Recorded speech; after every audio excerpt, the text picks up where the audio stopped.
Hi everyone, Raphael Harry here, and you're listening to White Label American, a podcast where we hear stories from an immigrant or two, sometimes more.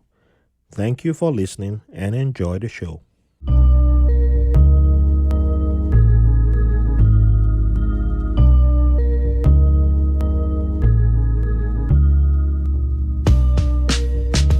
Welcome to another episode of White Label American. Thank you all for joining us today. Everyone's doing great. Shout out to our people on the front lines. Love each and every one of you. Thank you to those of you who are protesting for our rights, and our delivery guys, and everyone doing the right thing. Black Lives Matter. Love each and every one of you and support each and every one of you. Today's guest is one of the most important and the most special guests that we've ever had. Well, actually, we have two guests, but only one guest you hear from, and you figure out who the other one is if she decides to make herself known. But she's in the studio. Trust me, you'll figure out who she is in a little bit. She has a way of intervening, but she's been on the show before without really making herself known.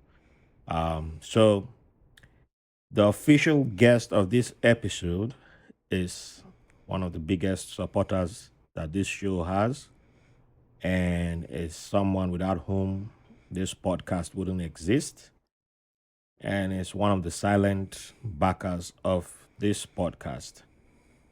And it's a great pleasure to bring and introduce the person known as Mama Ebi, and at the same time, a HR professional, has been in New York for a while, but technically upstate. So we'll count. We'll still count as New York. We'll count, but technically she's upstate. But she wasn't born in New York. She wasn't born in the United States. But at the same time, she's a New Yorker.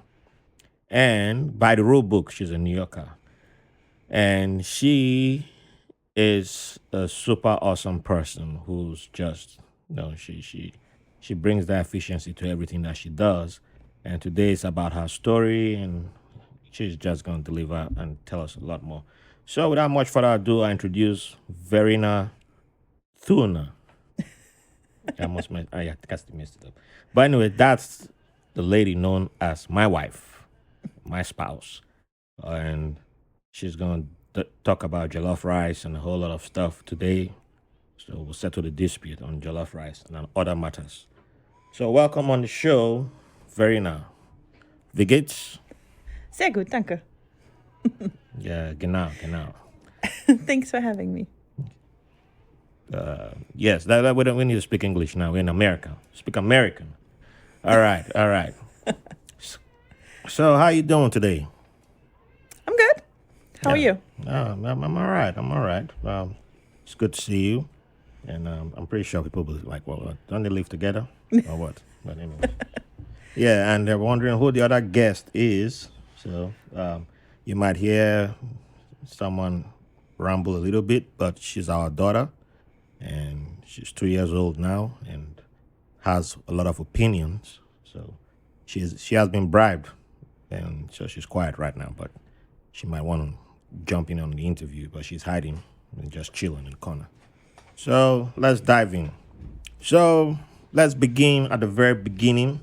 Where was Verena born, and can Verena introduce us to her childhood?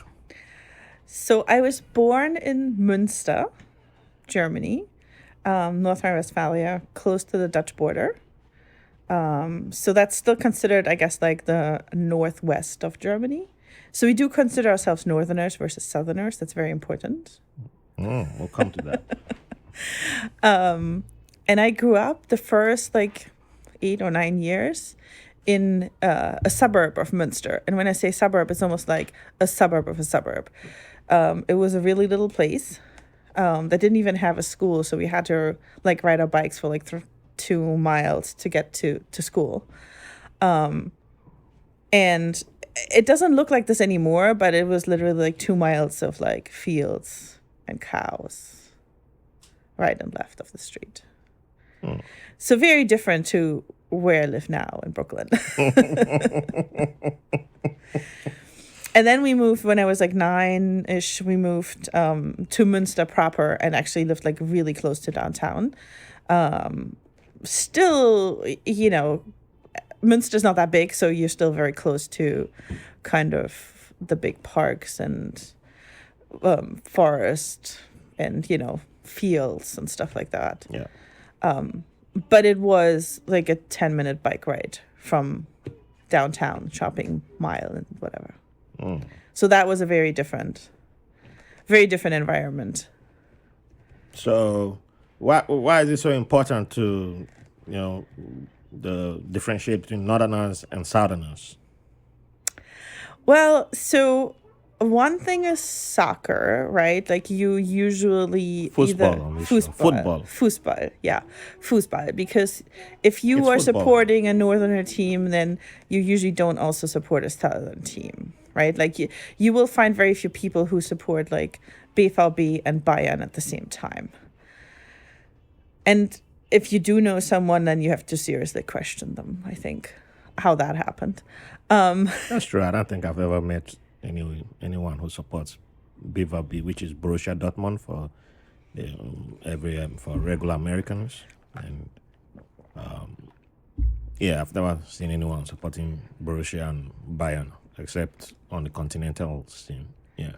Yeah, and I think the northerners tend to pride themselves in not having as much of an accent, I guess. Like the further south you go, the more people you hear speaking with more of an accent, like a local or regional accent. We do have that in the north, but I guess like people want to think that we don't. When you come from the north, you want to think that you don't have that. So at least that's yeah. Oh, interesting. Where I grew up. Interesting. So, with that being said, what do you consider your favorite childhood memory? So that's kind of hard. I have a lot of good childhood memories. You can throw two in there.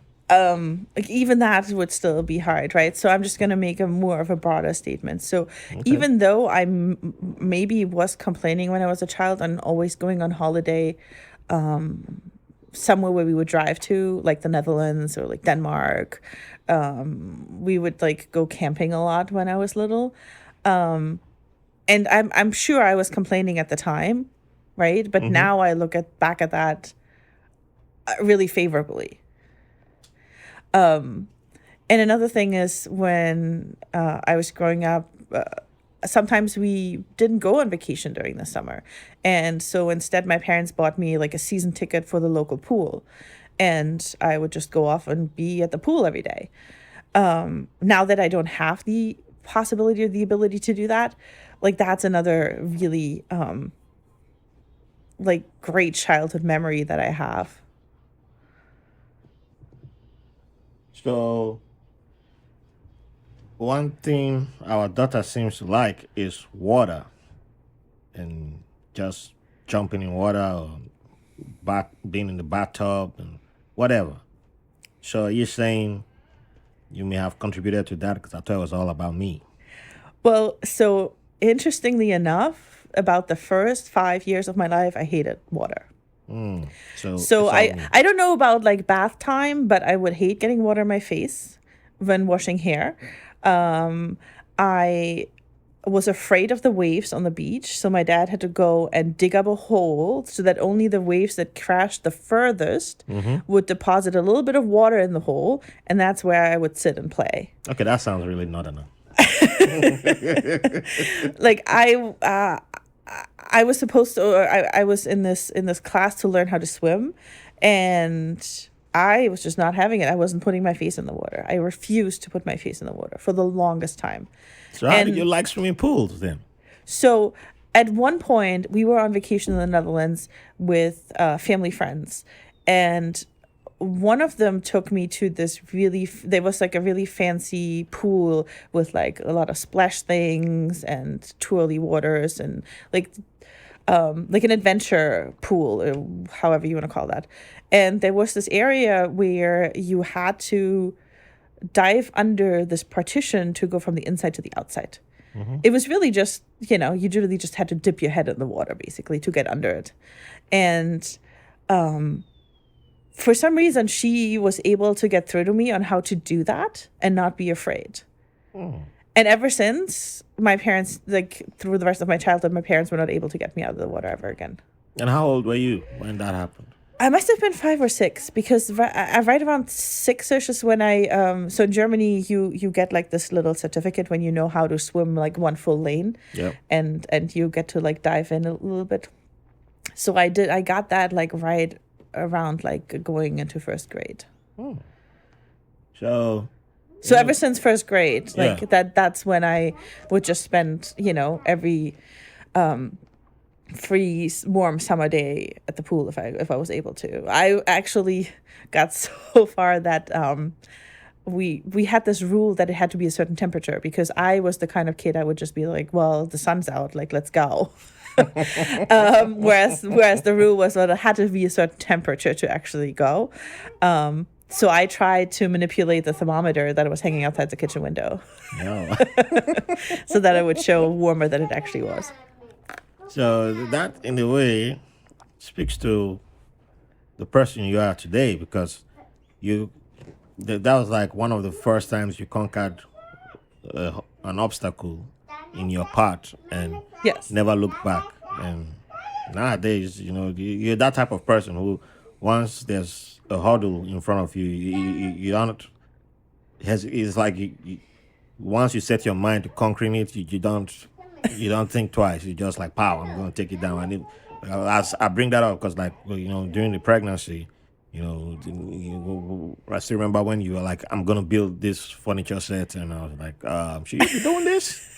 And You mean at 8.5 months pregnant or 9 months pregnant? Yeah. You were like, yeah, I want to do this, and pow, pow, pow, pow, pow, and I was like, okay, well, maybe I had to. I think, well, I don't know where I was going, but I was like, yeah, when I get back, I'll come help you. And by the time I got back, the whole set or whatever had been built, and I was like, wow, just that German efficiency is right there. But yeah, so it started pretty early. I see it, but yeah, it comes with the territory. You got it in you like pretty early, so yeah, that's awesome. I never looked at it that way, actually. Yeah, that's why I always ask about the favorite childhood memory. It shows a lot of stuff people have in them from pretty early. So another thing about you is that that makes you stand out is one of your parents happens to be a police officer, and over here, when people hear that, there's a certain expectation. Again, not just all over in the United States, around the world, people have that interpretation. Like, there's a certain expectation of how you were raised. And when you tell people of how you grew up, how what's the reaction, or how do people react when they hear that? Like thinking about looking to your dad being a police officer, and like, oh, the expectation, like, was he this type of person, or like the picture that has been created of someone in uniform? Yeah, I think that does not apply to how I grew up, in general terms, at least. Especially the way police officers are often seen in the U.S. Like, I'm not familiar with that type of policing to begin with. Part of it is probably because Münster is just like not that exciting and not that dangerous. It's a little like, it's a city, right? It's like, I don't know, 250,000 people or something like that. But it's not the type of policing that you see in the US. It's not the type of policing that you see in the media. When I think about growing up as a daughter of a police officer, what stays in my mind is like my dad would drop by with his colleagues to like have coffee for their break, right? Instead of going to buy somewhere, because we lived so close to downtown to where his precinct was. And when we had just moved there, the whole neighborhood was talking about it, gossiping about it, because, every other week the police has to come by Oh. because they didn't know that it was actually my dad. Another thing that I do remember, which was kind of funny, later on when I was in high school, there was something going on where you needed to get something signed. You were allowed to participate in something, and you had to pay a certain amount. And I had forgotten the money. I'd taken the signed slip, and I had forgotten the money on the table. So my mom had called my dad already and told him that I'd forgotten it. So he was waiting with the police car in front of the school, was waiting for me, and kind of waved me over in front of all the teachers that were out and doing the traffic monitoring, right? Yeah. For the bicycles, stuff like that, and for the buses, in front of all the other students. He waved me over, and then it was really just to give me the money to pay for my school, whatever fee that was. But of course, that kept the rumor mill going. Oh, the rumor mill that you. Oh no, that I must, something must be going on, because the police picked me, the only person out of all the hundreds of kids going to school that morning. They picked me out. But yeah, so when I say policing, the way I saw policing in Germany, or generally in Münster, right? It was different as things I got tickets and nobody was taking care of them. I had to pay them, right? My dad didn't bail me out of a ticket. If I got the ticket for a reason, let's say my bicycle didn't have a lamp that worked, right? You actually get a ticket for that. If you run a red light on a bicycle, you get a ticket for that. Even if you're not of the age that you're allowed to drive, it doesn't matter. Once you're actually allowed to drive, even if you're not driving a car, even if you're riding a bicycle and you run a red light, you can still get points against your license. Oh, so or by the time you that. get your license, you've already been building points. No, you haven't. But you can get in real trouble if you actually have a driver's license. Yeah. And then break the traffic laws on other vehicles, apparently. Luckily, shortly after I got my license, I moved, so that wasn't so much of a problem. But yeah, I had to pay my own tickets, and if my dad got a ticket, he had to go and pay it too, right? So it's not the same as you have it here oftentimes, where people have the expectation that if you are related to a police officer, you get breaks, you don't get the parking ticket, or you don't have to pay it, and that kind of stuff.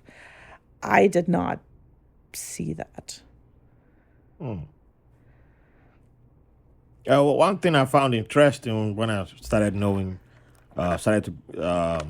getting to know your story was, especially when I got to meet your family, was how they allowed you to be you. Yes. And I just found it fascinating that, most officers, police officers that I knew, children of those people, they seem to be by the book, strict. This is how they expect their kids to grow up. And it doesn't include allowing them be themselves. But you got allowed to express yourself, and just found that fascinating. And so by the time I started knowing about how the police, the police in Münster operated, it wasn't a surprise per se, because I already knew, I'd heard about, interactions of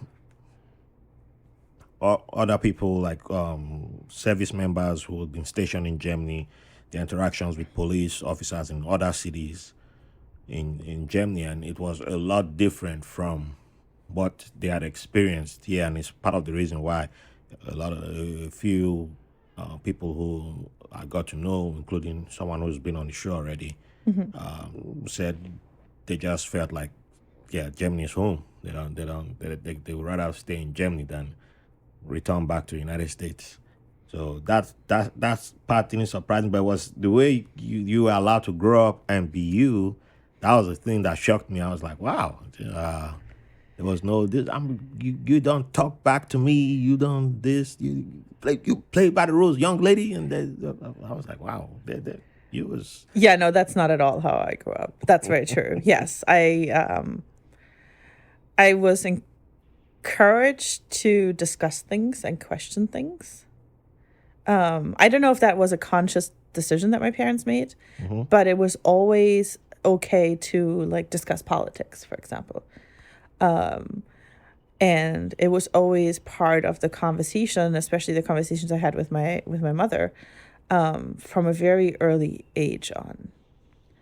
And and then they once I got a little bit older, like let's say 12, 13, then if they had friends over and there was a conversation amongst the adults and I just happened to sit at the same table, I wasn't shut out of the conversation just because I wasn't as old as them, right? yeah. I wasn't an adult.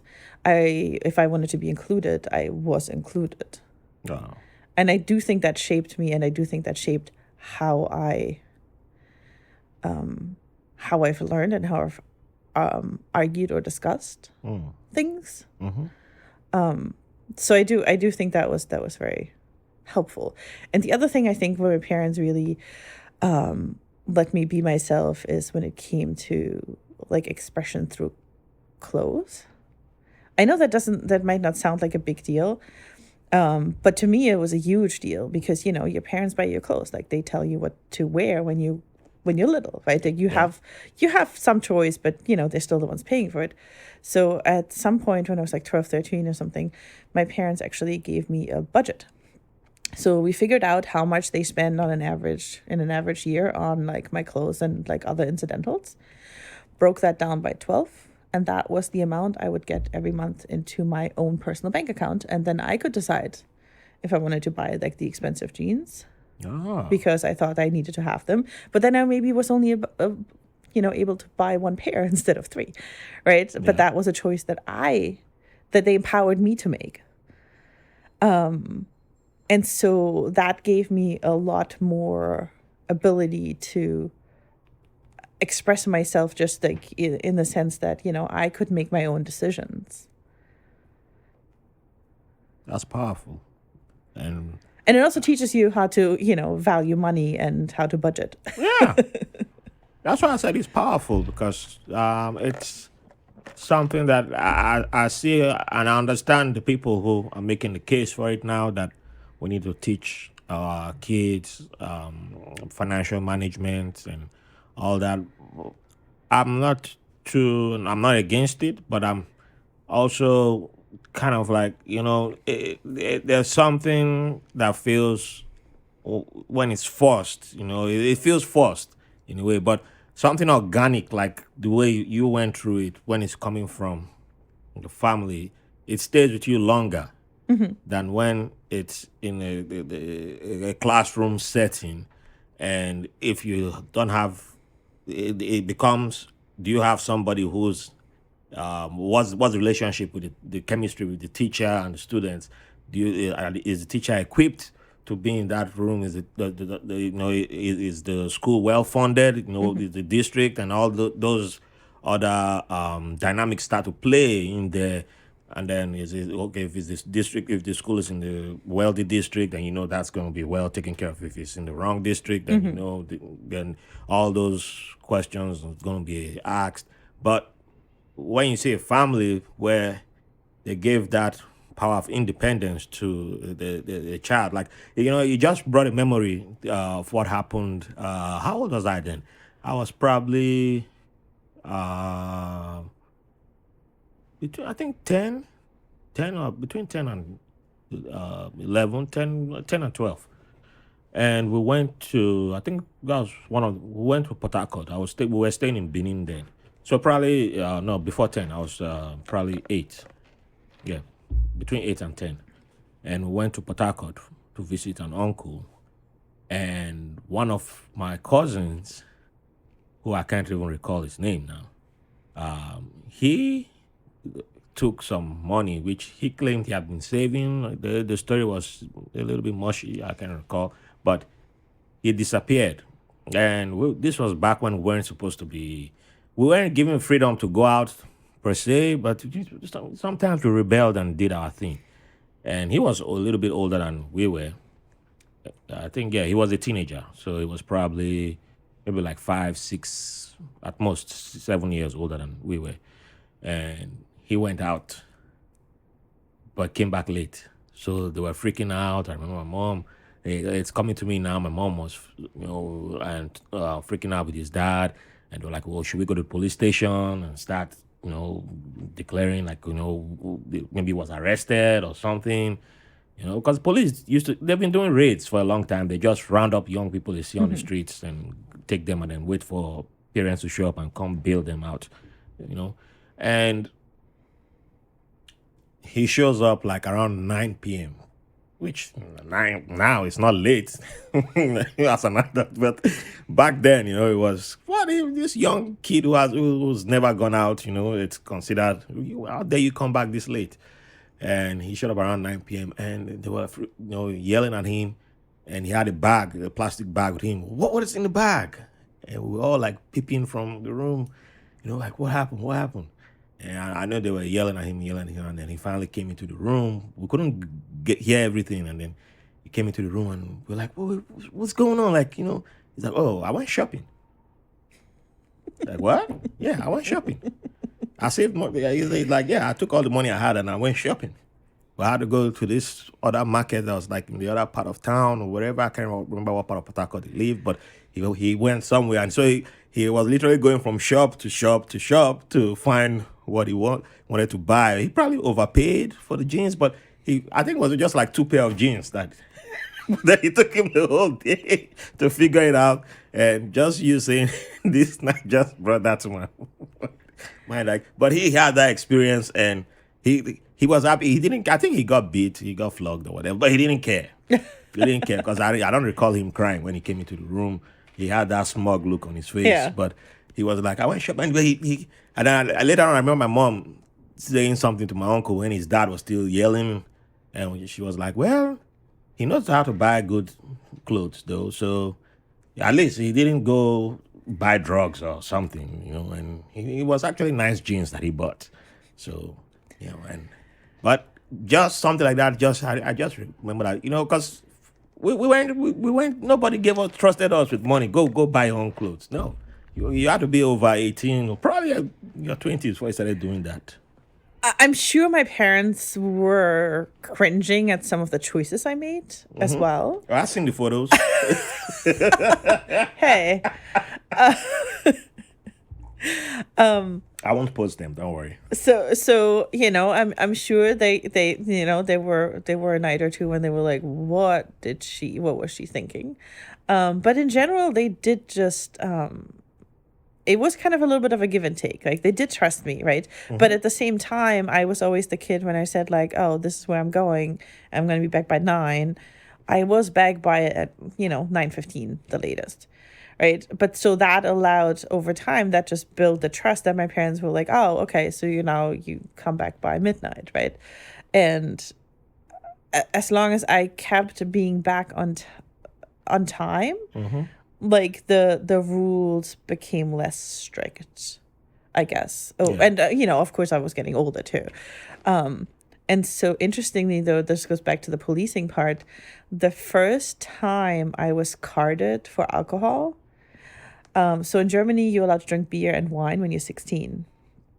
And I had these older friends, and they just happened on that night. The ones that I was out with were all of the boys, because the girls were already at the party that we were going to. And in Germany, you can have an open container in the street too. That's generally allowed. So we were walking down this street to get to the party, and it was like an industrial kind of more industrial part of town. And that was the first night I got carded. It was my 16th birthday. It was the day of my birthday. So yeah, that worked out well. Because it definitely was not the first time I had beer. But hey, it's good that the decision was made to start trusting you, and they put you in a position to start learning how to take decisions, because over time you get used to it. You're Yep. allowed to fail, to make mistakes, and learn from it and grow from it. Because no matter what we do or how we think we have the best interests of our younger ones, of our children, they still have to make their own decisions themselves. Yeah. And we cannot claim to be protecting them always by making their decisions for them 24/7. They will have to get into that phase where they get to decide. And that's why when I've been in a room where they're talking about, oh, how do we change the leaders? How do we do so? And I'm like, why don't you start teaching putting young kids, allowing young kids make decisions about leadership? Who do you want to lead you? Allow them to decide. And if you don't allow them to start making that decision, well, then is it when they become 25, when they become 30, then you're like, okay, now go decide. And like, we've never made that decision in our life, so now that they're gonna start staring at you. Okay, you make the decision, and then you're not like, oh, these youths, we can't trust them, because that's what's happening back where I was born. You having that conversation now that we can't trust the youths. But I'm like, you never trusted them. But they don't realize that it kind of grows because in the family, at home, you never trusted them, and out in the society, how it plays out too, because you don't trust them at home to make decisions, and then in schools you don't trust them.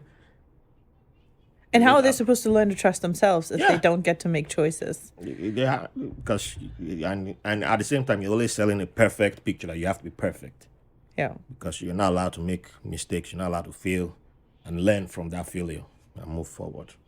So I do really think my parents raised me. Again, like I don't know how if they did this intentionally. I never actually asked them, but they did definitely raise me to be independent, to think for myself, and also be able to defend my position, like in a conversation and discussion, whether that's just which food I like better or political or but they did teach me that to a certain extent, and the same with money, for example.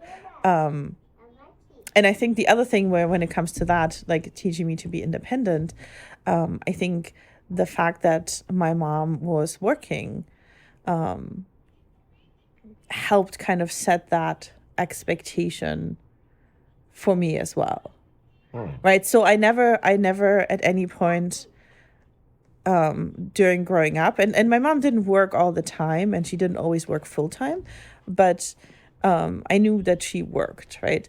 And so during growing up, I never had this expectation that I was going to go marry someone and they're going to take care of me. yeah, I always had the expectation of like whatever happens, I can take care of myself. very important. So moving forward, you came to you will come to United States at a pretty young age, your first time ever, and that also leans into what we've just been discussing about being your it links to your being independent. And how old were you when you made your first trip to United States, and what was the what stood out? What shocked you? Positive or negative? Was there any culture shock that you had in that moment? So the first time I came to the United States was for vacation. I was 16. I did come without my parents. And I traveled with my boyfriend at the time, who was a couple years older. So he had a driver's license. His brother had just been in the U.S. for a high school year. He left the car that the brother had purchased for us at the airport, and then we took the car from there, and we traveled up and down the East Coast for 6 weeks. Now, this was before everyone had a cell phone, so yeah, my parents really had to trust that everything was going to be okay. We did call them from payphones, like here and there, right? Like if we had enough quarters and if we remembered. But yeah, I think culture shock at that point in time was different. And the reason I'm saying that is because at that point, a lot of my expectation about what the US was like was based on pop culture. Okay. So a lot of the things we went to see and like the stuff, was also more driven by being the typical tourist, right? So I have to admit, we did go to SeaWorld, right? Because I did not know, or maybe not understand, and didn't have the resources available to really understand that what they're doing there is not good for the animals that are there. I didn't know until when was that? When did that report come out? A few years ago. Yeah, maybe? that was the only time it began to occur to me that Yeah, so Yeah. this was when I was 16, right? And like SeaWorld was like one of those brands that you've heard of, or one of these parks that you've heard of, that we didn't have anything similar in Germany. Like smaller, maybe, Yeah. like, you have like these dolphin shows here and there at the zoo or something, but nothing of that. So that was something I really wanted to see. I went to go see Niagara Falls, Washington, D.C. So wait, and where stuff did like you that. guys start from? So we landed in DC, and then we drove to West Virginia, because That's quite a tourist destination. the boy I was traveling with, he had stayed in West Virginia for a year during his high school time, so he had friends there. So the person that he had stayed with for the year, and then his brother had stayed with a family in the same community for a year. Yeah. So yes, this wasn't even like a city in West Virginia. This was like a tiny town in the mountains where your next door neighbor is like a mile down the road. So that actually was a bigger culture shock than, I think, like a more unexpected one. Because first of all, I had a really hard time understanding people, right? So English as a second language, never been to the US before, still learning how to have a regular everyday conversation, because that's not what you learn in school when you're in Germany, right? We have English from fifth grade on, but you don't learn how to actually have a conversation with someone. You learn kind of like what's in the book and how to like read text and then write answers. It's more like school. It's more like school English. Okay. Yeah, It's I not- never considered it from that point of view, but And even just simple things like household items. yes. Like someone was telling me to put the letters in the colander, and I just stared at them. I was like, I have no idea what you just said. Well, I understand. I relate to that because coming from someone who understood just British English. Well, I thought I knew American That's- English until I arrived here, and then when people started speaking to me in American English, I was like, yeah, that's it's different from the movies. Yeah. When someone's talking to you directly, you're like, bro, what are you saying again? Yeah, I think it was just bro. I was just saying bro, and then now I can't even speak British English anymore. So Yeah, it goes away. So I learned British English in school because that's, what you learn in where I went to school. And that completely went away. yep. I do think I sound a lot more American now than, Yeah, you do. Upstate New York again. oh, please. But yeah, so, I met these West Virginians who are from this really small place. And some of them went away for college and then moved back home to like take over the family business. But then there were also a couple of people. So at some point we were asked if we could help bring in hay. So we were bringing in, like they were bringing in the hay bales, and then we were putting them from the truck bed, the thing that behind the tractor, onto the conveyor that would then put it up on the top of the barn. I was the only female that was helping. Because they were asking us, I thought they meant that included me. So I said, yeah, sure, I'll help. And so that, I think, really surprised some of the older people. Like, and when I say older, like in their 60s or 70s, Yeah. who the last, like, this is going to sound horrible, but who the last time they actually left that particular part of West Virginia was when they went to war during like the Second World War or the Vietnam War. Okay. So they have like, they went away, they came back and never left again kind of situation. Yeah. Those were also the people that I tried, but I just could not understand them. I literally needed a translator And to everyone who's been to West Virginia, like if you go really deep into the What's this city countryside. called? Sorry? What's the city called? It's not a city, it was a town. Okay, I what's don't the remember town the called? name anymore. No. But I remember probably it was been- in Germany Valley. What? It was in Germany Valley. There's a Gemini Valley in there? Yes. Oh my goodness. Well, I never planned to. Yeah, but so I've only driven past West Virginia. I once or literally twice. needed a translator. First time to the US, like that was where we spent the first week, and I just couldn't decipher the local.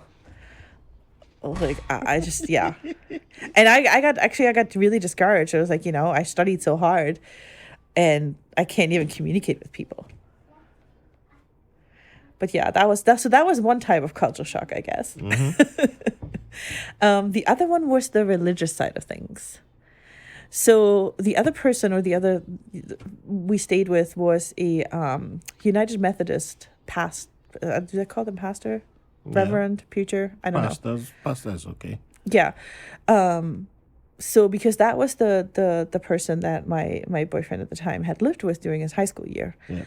So we went to visit him, and he was in a somewhat larger place. That place at least had a mall. Oh wow. I would like to stay there. So I mean, Get some discount shopping. no, I'm just saying that because just to say like the place, like I forgot what the town was called, but it was a little bit bigger. It was like the next bigger place, and so we had to go to church. Like the week that we stayed there, we had to go to church on Sunday. Oh, serious. And on Wednesday or something. Yes, because we stayed at the pastor's house. Oh, right. okay, So yeah. And the other thing was we weren't allowed to tell anyone that we were actually staying in the same room and using the same bathroom. Oh, yeah. We don't want no scandal. Yeah. And then one thing I still remember to this day, which again, like maybe not a culture shock, but a significant difference. The service that we did go to, the first thing that was happening was the pastor standing up and saying, welcome to the service today, da da da da. And, can we get a round of applause for the janitor who just repaired the AC? And everyone stood up and clapped. I'd never seen that in church before. Like people standing up and clapping. Oh. Like Yeah, but that must be growing up in Germany and hardworking. only ever going to Catholic church, I guess. Well, it's different. you don't expect that. I can see how that's because I've been to Catholic church. I've been to Baptist. I've been to Methodist once, and Evangelical a lot. So yeah, It's just very different. it's different. All of them are different. Anglican too. I've been to Anglican. Yeah, I've been to all. Yeah. So yeah, I can see how someone who hasn't been to anything outside of Catholic, yeah, you're gonna be like, what is going on here? Well, even if you go to Protestant church in Germany, like people don't just like stand up and clap. Mm-hmm. That just doesn't happen.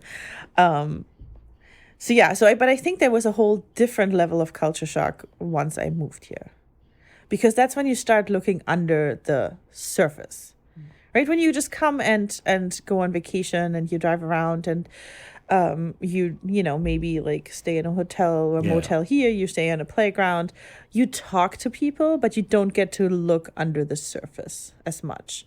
And I think once you actually live here, it's a different story. Also, now I'm going to date myself, but like this was like 96 that I came for the first time. So yes, we had the internet, but obviously not the same way as we have it today, right? So did I read? I was reading news in English, so U.S. news, but not at the same level as you have access today, right? Of course. So that's what I mean with like once you actually move here and you start to see everyday life and you start to experience how people treat each other on a daily basis, and you actually see the news every day, like the local news, you get a very different how do you say, like a very different understanding of the differences. The whole glamour changes. You no longer. Well, I mean, the glamour parts can still stay, right? But you're adding onto it. You can add, or you can subtract, or you can choose to ignore. depending on Of course, where yes. you are, or what you choose to see. But Yes, and some people, I mean, some it people depends on who, what you know yes, where what you choose to see or where you. But that's actually very true if you because, see if you stay and you experience, because you did a whole tour, which many people don't have still not done. I won't name names, and yeah, so you got to experience a lot, and that's something to take home, and and you're a curious person, so you obviously started asking questions. I'm surprised you didn't ask you didn't get in trouble with the pastor, but yeah, no, because he himself was very liberal and very open-minded. okay, It was more that he was worried that he was going to get in trouble if we tell like yeah, he also was fine with me drinking beer in his house because I was over the age of 16. I was allowed to do it in Germany, so he really didn't care. So I had a beer with dinner when they had a beer with dinner. yeah. But But at the same what time, state was like, that? That was still in West Virginia. yeah, that was still in West Yeah, Virginia. and then that's like isn't that like drinking age there with the parents. I don't know. No, But he was not my guardian. He was not my parent. He was just an adult. yeah, technically it was your guardian. Yeah. By the rules there. Well, so yeah, I guess. So now you had that tour, so that already sowed a seed in you, and then you will decide to stay to come back full time Yeah. and then go full gangster New York East Coast. Unlike Namik, who claims who's East Coast but is loyal to Tupac Oh, Shakur. That's our good friend, but because yeah. he's Wow. been marking Tupac Shakur's anniversary. He won't wear anything else for the past few days. I'm like, bro, give it up. You won't move to LA. Well, you'll be in New York rubbing it in our faces. You're supposed to be loyal to BIG. Live in Brooklyn too. But anyway, I had to throw that dig. But yeah, so you chose New York. Surprisingly, you didn't choose West Virginia. So you should have been in West Virginia. Why? Oh, well, so first of all, they're way too conservative for me. Okay, why not I would have DC? gotten myself in trouble. You could have gone to DC then. I could have, but I didn't think DC was awfully interested of. I mean, it's great for like a tourist destination, right? So like in my mind, DC was a tourist like government and tourism. Yeah, Like no lie. I didn't experience any like regular life there, so it's really just government and You tourism. took good notes then. And so New York also happened more, I don't want to say by accident, but it wasn't 100% planned. And so when I finished high school, I applied to a bunch of different study programs, and one of which was called European Business Program. European Business Program at the time, I mean, it still is a network of schools where they have a defined program on how you move between the school that you started and a partner school abroad. And so at the time, I went with the link with Rotterdam because it was in English. Yeah. And you had to do an internship in Germany and an internship abroad. And when I was getting ready to apply for internships abroad, it was just after 9/11. So it was really, really hard to find anything, to find a company to welcome you, like they were just they were just weren't thinking of that at the moment. Like they had way other things to deal with. And so I relied on my school to help me find a placement. And they had worked with this small company that happens to be in New York before. I guess they placed people there before, and they were looking for someone. And they said, yeah, sure, just, send them over. It's fine. And so that's what I mean, like kind of by accident. I hadn't really planned it in a way. It was just so happened that, the school had a placement in New York and they recommended me, and that's how I got here. And I stayed here for 6 months working. So when you arrived in New York this time, because you've gotten a little bit wiser, If I added a little experience, was it different? Was there a different shock? Yes. But that had more to do with the circumstances rather than with the US or with New York. Yeah. Reason is I got really sick on the flight over. Uh-oh. Yes. So I'm assuming it was something I ate on the plane. Obviously, it's not New York. We got good food here. No, because it we don't started get people sick. Yeah. because it started at the airport. I wasn't feeling well getting off the plane. So I'm collecting all my stuff, right? Now I'm coming as a student, so I have like no budget. So I had looked up how to travel from JFK Airport on public transportation. So I'm making my way, like the airport train, the A train. Of course, it takes forever. And like I'm starting to feel really queasy. So by the time I actually finally in East Harlem at the hostel that I was trying to get to, first off, there's a sign in the door that says call this number when you get like here, because there was actually no one at the front desk. So the door was locked. Now I'm standing there. I have traveler checks in my, and maybe I have like $10, but I have no coins. I have no cell phone because I still had to get that. Yeah. Right? I just landed. What do you do? So I went to the, Tap dancing. I went to the bodega at the corner with like, all of my luggage. And the gentleman was so nice to like call the number and say, hey, there's someone here who booked the room, like or a bed. Basically, it wasn't a room, it was a bed. Can you guys open the door? Wow. But at that point I'd already been up for like 24 hours. I was just like, oh my God, this is gonna be so strange.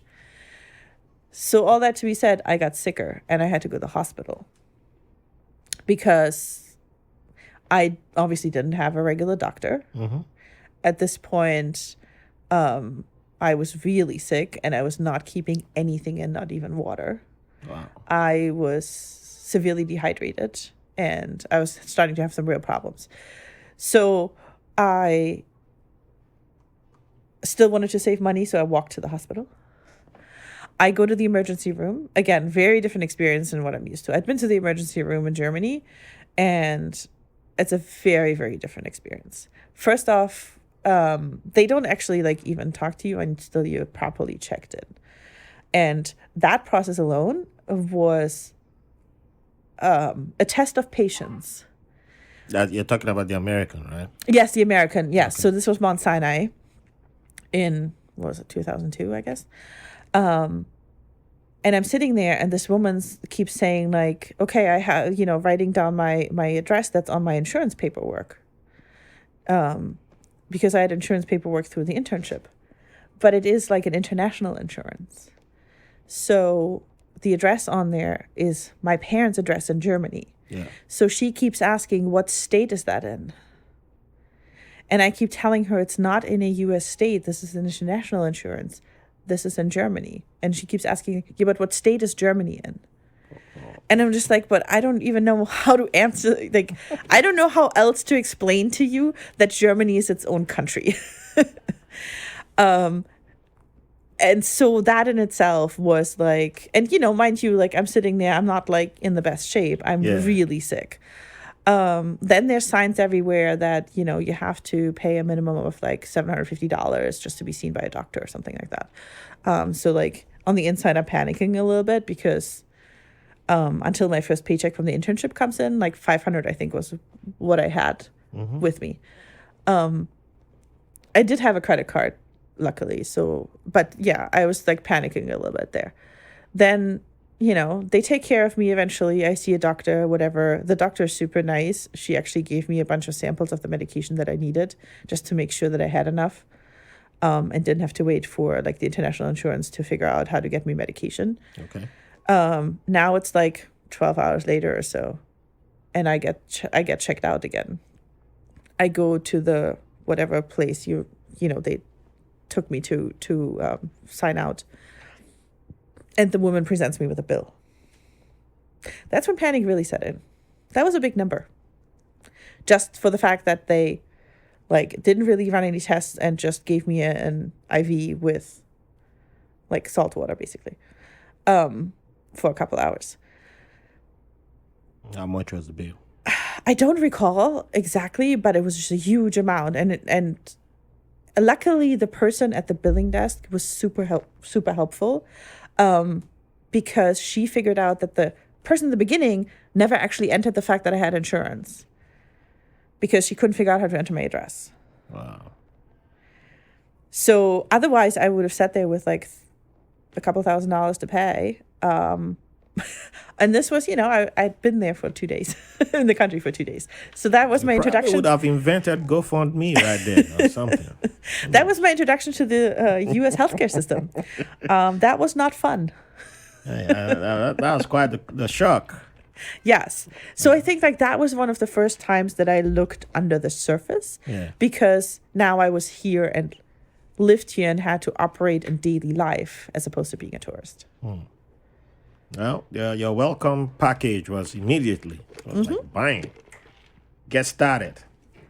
But we're glad you made it. And then we got to meet you. You got to meet me. And hey, it's not that bad, the deal that you got. See, New York still works out. Yes. So, I was going to jump forward a little bit, but I just need one story from you that I've heard before, because my first time to Germany with you, something happened. We had just seen Get Out before we left, and I got to. That was parents, before you even met my parents, right? Yeah, just before. For the first time. Yeah, I was with you. Okay. Yeah, we get to your parents' house, and your parents had to go. They had something planned that evening, so they left us at home, and I had to go. They had told me where the good stuff was, the beer, and it was out in the back, but it was dark there. I didn't think about it. I was like, yeah, no need to turn on the light. I'm about saving energy. So I go out there and grab a bottle and sit down, having my nice cool beer. The weather was cool, and I'm having a sip, and then you just run and come grab the beer from me and take off, and then return back with another bottle that looks exactly like the bottle that I was drinking, and I was like, why would she do that? I've barely been in this house for 5 to 10 minutes. Is the black guy should the black guy start worrying or what? I was expecting tea to be the weapon of choice, not beer. I mean, that's a smart way to go if you're going to use beer to get the black guy, especially if the black guy is me. But, yeah, I don't know how to feel right now. And then you will say, and you explain. So, but... Yeah, so obviously it was something about German beer that made you do that. Yes. So what was that story you told me about while you were in school? Okay, so when we were in university and we were in Rotterdam, school was in English, but everyday life still happened in, like you had to have minimal Dutch language skills to kind of get by. And we had to learn Dutch in school for 4 semesters to even get the diploma from the Dutch, like from the Rotterdam University. And that means everyone on our side had to do that. So people coming from France, people coming from Spain, from the UK, and us from Germany. Now, Germans, especially Germans who also speak English, have an advantage in learning Dutch, because there are some similarities. Oh, really? There's some similarities between Dutch and German in terms of the words. Yep. And then there's some similarities between English and Dutch in terms of the grammar. So we that's what this is. We had a little bit of an advantage. So come one night, my roommate, who's also German, whose name was also Verena, we were out with a group of people who consisted mostly of French and Spanish students. And we're sitting by the lake, and everyone's drinking, and people are starting to get a little tipsy, like get a little drunk. And at some point, Verena and I were looking at each other and we're like, what is going on here? Because we looked at the beer that they had bought, and we didn't think anything of it but we looked at the beer, and they actually purchased alcohol-free beer. But they were acting tipsy. So it turns out that they didn't know they were drinking alcohol-free beer. But yeah, we had a really good laugh about that because they were really just like, some people were like, "Oh my god, I already had 6 beers," and we were like, "Yeah, but it's just like flavor, like it's like drinking soda. It's just, beer flavored soda. It tastes really good. So for those who don't know this, but German beer and Dutch beer, most brands have alcohol-free versions Yeah. that taste pretty much exactly the same as the ones with alcohol. And so it tasted good, and we were having a good time, we were laughing and talking, but like we were definitely not getting drunk. So yeah, I did notice that night the bottle that you picked had a little red tag on the side that said alcohol-free. And I did know that you didn't mean to drink the alcohol-free beer. Yep, you missed your chance to get one over me. That would have been a perfect story to tell for generations to come. Like, oh, he was drinking alcohol-free beer and he got tipsy, and then and later on the truth was revealed to him, and he was like, no, that can't be. No. But I don't think you get drunk from drinking beer. I've never seen you drunk from drinking beer. Yeah, I'm like an elephant now. An elephant never forgets. So kind of same with me. I can never get drunk. That's it. I just go to sleep. Well, no. So I've seen you drunk, just not from drinking beer. You see me drunk before? Oh, yeah. Well, I get drunk on. I don't know. I wasn't with you that night. I just only saw you coming home and then going straight into the bathroom. Someone got me drunk. I got drunk. That's classified info. Let's move on. We don't need to talk about that. Let's move on more. People don't want to know about that. People want to know the real stuff. Okay. Let's focus on you. They don't want to focus on me. Yeah. So back to the more fun stuff. Okay. Since you've mentioned beer, maybe we should just go straight to food. Oh, okay. Should we do food intersects with me? But anyway, yeah. That's well. It relates to me in a way. So maybe we should start with you've been in New York, and few years down the line, did you ever think that one day you'll end up dating someone who was born in Nigeria, and how did that happen, or how did that go about? How did you start dating a Nigerian born individual? And did it prepare you for what you were about to walk into? No, I was not prepared. Yeah, give us some. Tell us about that. Spill some tea. Well, so I Including never planned. First date experiences too. I never planned to date someone from Nigeria, but I also never not intended to date someone from Nigeria, right? Like, so I think being single in New York, I know some people have very specific ideas of the person they want to be with in terms of the background. Mm-hmm. For me, it was much more important the character, right? Like the values, humor, things like that. I didn't have like a pre-filter based on nationality or anything like that, or just like background. You're much more nicer than I am. You're much more refined. My standards was just simple, like female. A woman, sugar mama preferably. A guy like a Saudi princess type, money, oil field preferably, but Yeah, sorry. no, That didn't work out, did it? It's okay. Yeah, so I think I'll go West Virginia instead. So. And I think first date experience, well, I had a really shitty day at work that day. That's why I responded. Damn. And I just, and Is it too late to change my mind now? well, ask the baby. Oh, she's gonna side with me. I know how to get out my side. So we met for drinks, and well, on my side it was dinner too. I don't remember if you. Yeah. Okay. All right. So it turned into dinner, and I had a really good time talking. But then, and then you even brought me back to my car, and Such a gentleman. yeah, Well, I then also in return drove you back to the subway station that you need to go to. So, I but was gonna walk that far. Hello. well, I already complete my 10,000 steps. I didn't need to do extra walking. but so the thing that almost derailed everything What's what? was that you didn't even try to go in for a kiss. Did you put on the green light or did you put on the yellow light? I The yellow light about to turn to red or the yellow light about to turn to green? I think it was pretty green.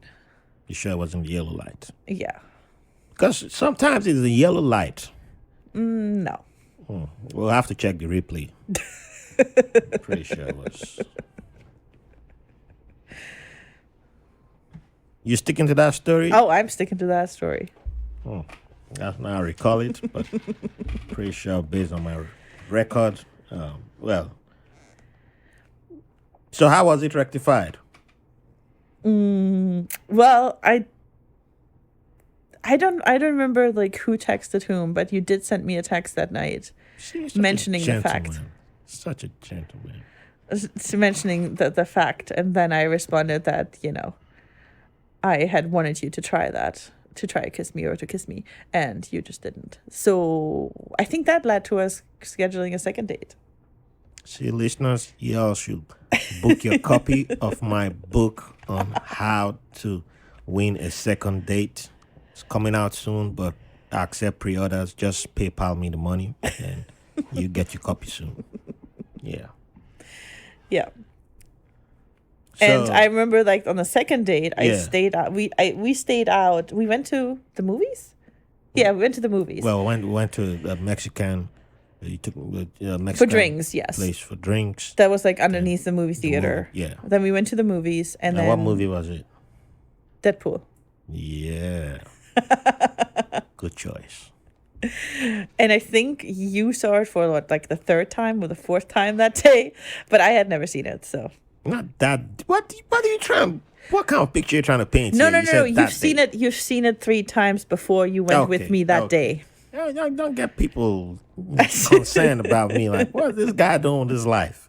But so all that to be said, and then we got to talking, and I got back home at, I want to say like 1 or 2 in the morning, and the car to pick me up to go to the airport was coming 2 hours later, and I had not packed a single thing That wasn't my fault. for for a 10-day trip.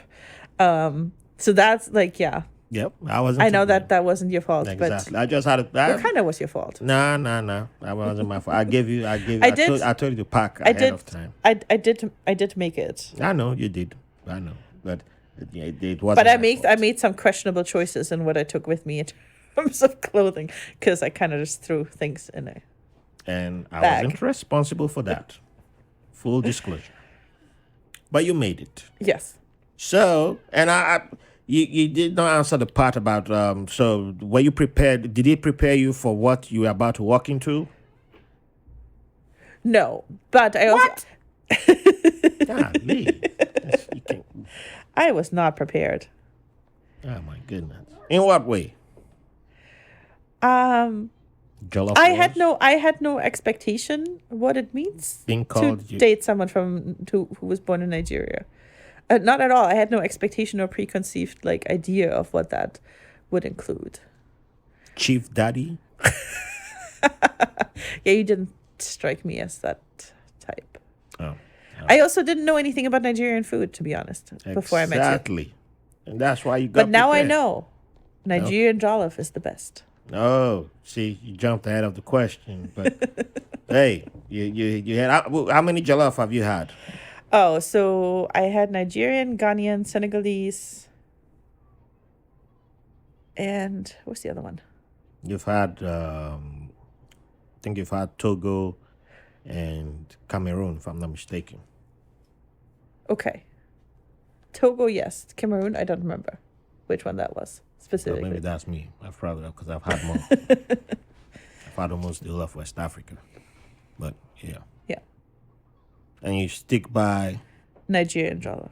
See, I did not make her do that. It's because y'all know my opinion when it comes to jollof. I love them all. just keep inviting me. But nobody Well, can I eat. cancel me. Yeah, I eat them all too. But if I had to pick one, then yeah. Okay. Hey,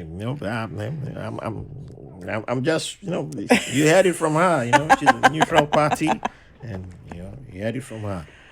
So, um, but you're a New Yorker, and when it comes to food, where does your heart belong to? What's your favorite, overall favorite?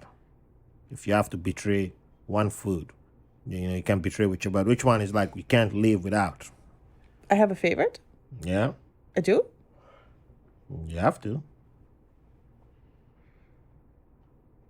It kind of depends on the day.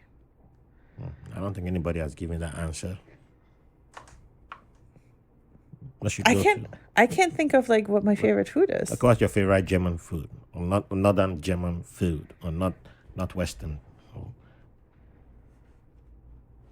Okay, what's your favorite New York food? Well, you can get any food in New York. Oh. Moving on. You see, No, but what did you think? Was my favorite food? I don't. Now I'm curious. Yeah. But we can't. I'm not the guest. Because that doesn't matter. But you had something in your notes there. So what did you think was my favorite food? I did not write your food in here. I really wrote questions. I'm not going to give out No, trade but secrets. to be a little more. So I don't think I have a favorite food because I like a lot of different foods, as you know. I know. And I like to try everything Yeah. at least once. Because how else can I say that I don't like it? And I think New York is actually really great. I mean, right now it's a little bit harder because a lot of places are closed down and a lot of places have limited, like you can't really eat in right now, right? Like so, but in general, like what the great thing about New York is that you can get every food here. Facts. I mean, we had like what was it, Uzbek, Yeah. We'll find right? back. Like that's something I would have never even really thought of. Found by who again? Found by who? Me. What? How you? What? Uh-huh. I'm the one who found that place, and I said I haven't eaten there, but I told you about it. Mm-hmm. Oh my goodness! See, guy can't even get. I looked it up in a Google search, but okay. When? I'm the one who told you about it. No, you didn't. How are you gonna know about the place? I'm the one who's been walking past it like 5-10 times. Oh my goodness! You've been hanging around Nigerians for too long. Look at that, Well, whose fault is that? Chief Daddy. Well, let's see. So, if you had to do it all over again, would you choose New York City or would you be on the West Coast? Now that you say it's New York versus the West Coast, that's like the only two places I could see myself to begin with in the United States right now. I've been to No other. Dallas, really? Yeah. Dallas is still in Texas. So, there's Austin. It's a hippie town. Yes, but it's still in Texas. There's New Mexico. I don't know what's I- there. It's a desert. Doesn't matter. No, I think I am. I do what I let's look at it from the other perspective, right? Like, so what I do appreciate about New York is that it is cosmopolitan. What I appreciate about Brooklyn, and specifically the part of Brooklyn that we do live in, it is rather diverse, right? Like, so if we Coming from upstate person. Just saying. no, but what I mean is like we go to the playground and we see families that are like ours, right? We go out and we see people or couples that are mixed. We do see people who look very differently from us, and I think the diversity in specifically in this area, Brooklyn, helps me feel at home here, and I do like that everything is walkable, right? Like, so for me, that's a little bit A little bit has a little bit of a like the metropolitan, somewhat little bit European feel. Like you can walk to the park, you can walk to the supermarket, that kind of stuff. You don't really need a car necessarily. And so I really like that. Whereas other places, that would probably not be the same, right? I do think yes, does New York have a lot of faults? Definitely. But generally, I do feel at home here. Now, I've only traveled to the West Coast. I've never lived there. So I can't fully say that that would not work out. But I do not like the idea of earthquakes. All right, you passed the test. I've experienced an earthquake before, even just a tiny one. Yeah. And I found that very unsettling. Yeah, I experienced one in Grapevine, just outside Dallas. Yeah, I was like, yeah, it's not for me. Probably that's why I never moved to Japan. I could have been over there in the anime industry. But that's a different story entirely. So, you are also a HR professional, and Sometimes. sometimes. Oh, alrighty. That's a new one to me. I'm not gonna ask what the other one is, but I know one other, but there might be something else that I don't know, but I don't want to find out on air. But yeah, what's a key advice to anyone, especially young girls, looking to get into your line of work, especially girls from my background, if they're interested in going into your line of work, your field of HR, what's the key advice that you give to them? So I think because I've always worked for global organizations in roles that had responsibility for more than one country, that those roles are usually with larger companies. And what I've seen the best way to get into those organizations is get an internship during the summer while you're still in school. Get a foot in the door. Even if you don't get an offer from that company, if you have a big name on your resume as an intern, you have a much higher chance to get picked up applying for an entry-level role.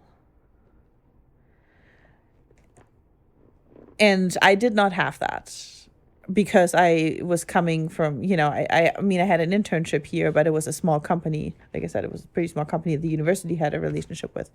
So when I got here, I started working for a German company or Germany-based headquartered company. And what got me in the door were my German skills. Oh, that was the sound of the bribery tool dropping. I think she's falling asleep. Yeah. And so, like I said, what got me in the door were my German skills. And the same when I then moved into HR, I went for a non-HR position in an HR team. So I was the person dealing with like builds and vendors and stuff like that for an HR team. Okay. But what got me in the door again were my German skills because that was a company headquartered in Switzerland. But yeah, if you are coming from an English-speaking background, I think the best option is, or a really good option is to do an internship while you're still in school during the summer. A lot of large corporations have internships, like programs that are very in-depth and very organized. Yeah. I have friends who used to run these programs, for example, in some companies, right? So Danielle ran one of those. There's a lot of thought that goes into it to actually like not just use those people that come in, the students that come in as cheap labor, quote unquote, but to really like give them an experience and teach them something about the company as well as the job. So that also gives people a really good insight in whether they really want to do HR. Yeah. Because when I was, quote unquote, growing up, right, when I was going to university, I did not think in a million years I would end up in HR. Because the way that it was talked about and the classes that we have that were relating to HR were incredibly boring. It did not sound interesting at all. But maybe that had to do like with the professor or the way it was incorporated into the overall schedule. I don't know. It's been too long. But I do know distinctly like that was not on my list of choices of like the type of job I was going to go for. So I kind of like came into it, like I said, from like, I was doing a more business related role within an HR team, and then got to see what the HR team actually did, and thought that was really interesting. So when I did my MBA, I then focused on HR related classes. So yeah, and I do think like it ended up being a really good fit. So far, it's worked out. That's seen you in action, so yeah, I agree with that assessment. Thank you. You're super at what you do.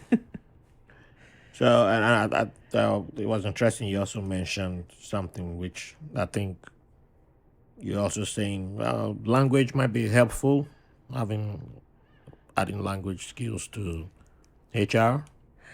Yeah, so in the sense that what got me in the door at those two first companies once I moved to the US was proficient German language skills, right? Because those were like one of them was a Germany-based company, the other one was a Switzerland-based company. So if you, let's say, speak fluent French and you are applying for a organization that's like headquartered in France or in Quebec in Canada, where French is the dominant language, that can only help you, because you can be, not only does it give you a little bit of leg up compared to other candidates, but it also shows that you can also kind of have a bigger role in whatever job you step into, because you can be the quote unquote cultural translator between the headquarter stuff and the local team sometimes. All right. It's a good gem to drop there. So, one of the other jobs that you have, that you share with me, but you still get you still do the heavier lifting, is motherhood. And how has it been for you handling motherhood, dealing with expectations from different cultures and communities, and raising a daughter during a pandemic? That's a very big question, because I don't really I haven't really felt any expectations like that are specifically cultural to how we raise Clara. I do think I try to take cues from how my parents raised me, or what I think how they raised me. Like I said before, I don't know whether a lot of the stuff they did was intentional. I never asked them. I think it turned out good. So. Yeah, so and I try not to, I don't know if it's I don't know if any of it is culturally driven. If it is, it's subconscious. It's not consciously figured out. I think the one thing that we do that is maybe less like mainstream American is like, even if we were going to go and look for a daycare for her again, right? Like I would look for something that's not so much like a school. Yeah. And I think that is culturally driven, because Northern Europeans tend to have more of the approach that children should play and learn social interaction and fine motor skills and listening skills and patience and that kind of stuff. Patience by doing little projects and stuff like that, rather than being perfect at counting to 20 or counting to 10 and being able to already write all the letters of the alphabet before they even get to kindergarten, and all that stuff. I think that is culturally different, but since she's only 2, that hasn't really played a big role yet, I think. And the whole like parenthood during the pandemic, I think you're more impacted by that than I am, right? Because I do still, I mean, yes, like sometimes, I am already on a call with her on my lap in the morning, because working from home and, having her at home kind of overlaps things a lot. But at the same time, during the day, during my work day, I essentially close the door because I have to be on calls. I have to focus on my work. And you're actually shouldering a lot of the like day to day with her. I just bribe her. So that's what's happening while I'm not there. I said, go away. Leave me alone. Sure. I don't know you. When you're hungry, call me. I'm sure that's what's happening every day. Yeah, that's it. Easy. Easy peasy. That's how she learned all the animal names. I don't know. All by herself. I don't know what you're talking about.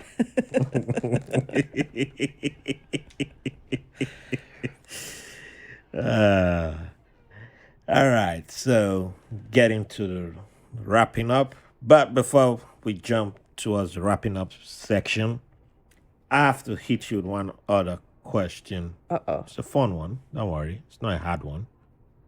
There's something you didn't touch on, which is still a big part of you. Music. Music. Okay. Yeah. What are we talking about? So, where's your favorite? Where does your heart belong to? Ooh. Who's the artist? Well, so generally, my heart does belong to hard rock. I know. Well, I've seen the haircuts. I've seen the jackets. I've seen the photos. So. And I am still very, very partial to the band that originally got me into kind of that like rock music genre, Die Toten Hosen. I still listen to them to this day. Say it again. Die Toten Hosen. Die Toten Hosen.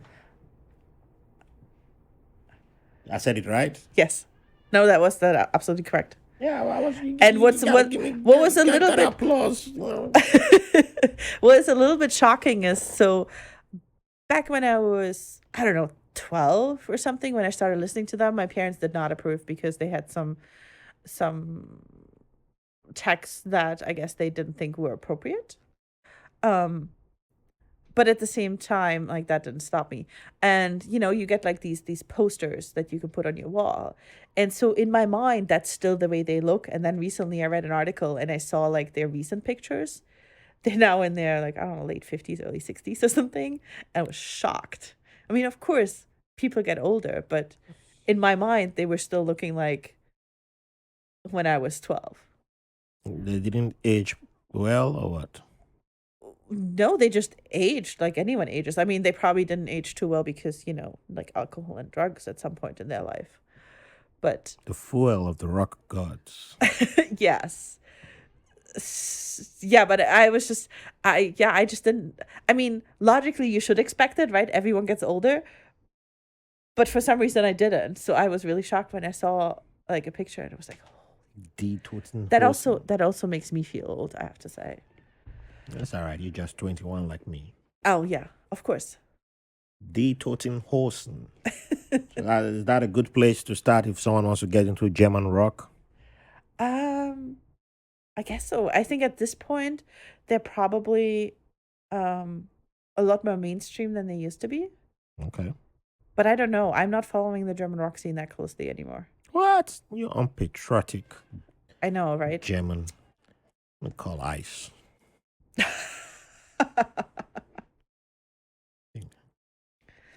So let's hit final question. Uh-oh. You sound so serious when you say that. I'm always serious. You see me laughing? Do I look like I've been laughing all this time? On the inside. What? See, even our little one, the little Ronin over there said, nah, he wasn't laughing. He's been serious. He's been all business. So, final question. What's something that you would like to leave the audience with? Like, could be a word of advice, could be a line from a book you've read, or your favorite book, or a quote, well, something for this time. So, just anything, anything you like to say. So I should have probably prepared for that, and thought about that a little bit more. But I think my shirt today says it all. Don't be a lady, be a legend. Mm. And why is that? Um, well, the whole idea of being a lady is overrated, and it's much better to be a legend. I'm not in disagreement, but that wasn't the answer I was expecting. No, but also like in light of current events, Ruth Bader Ginsburg passed away yesterday.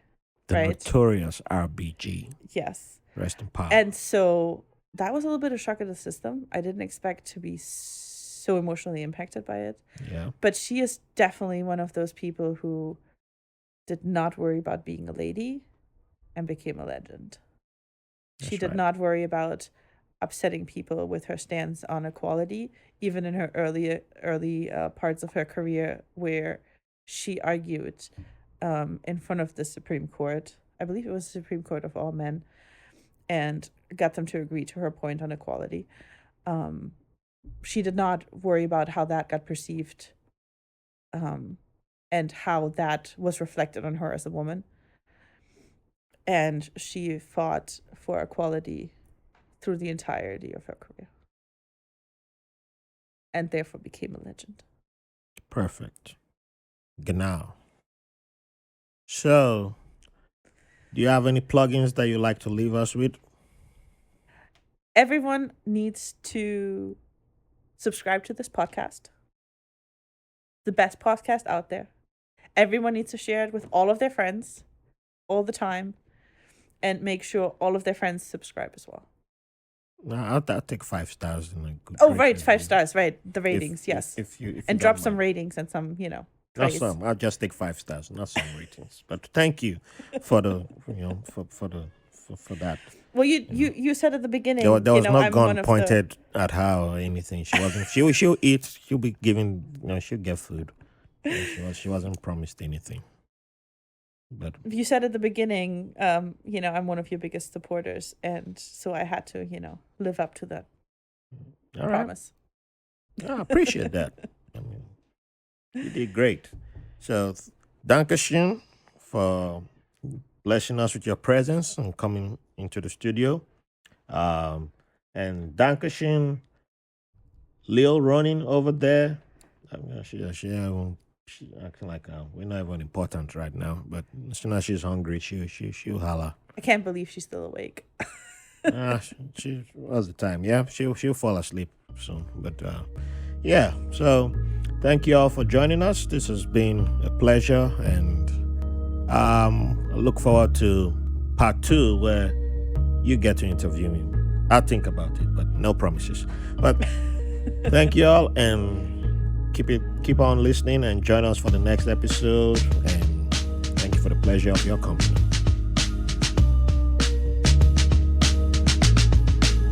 Thanks for listening to White Label American.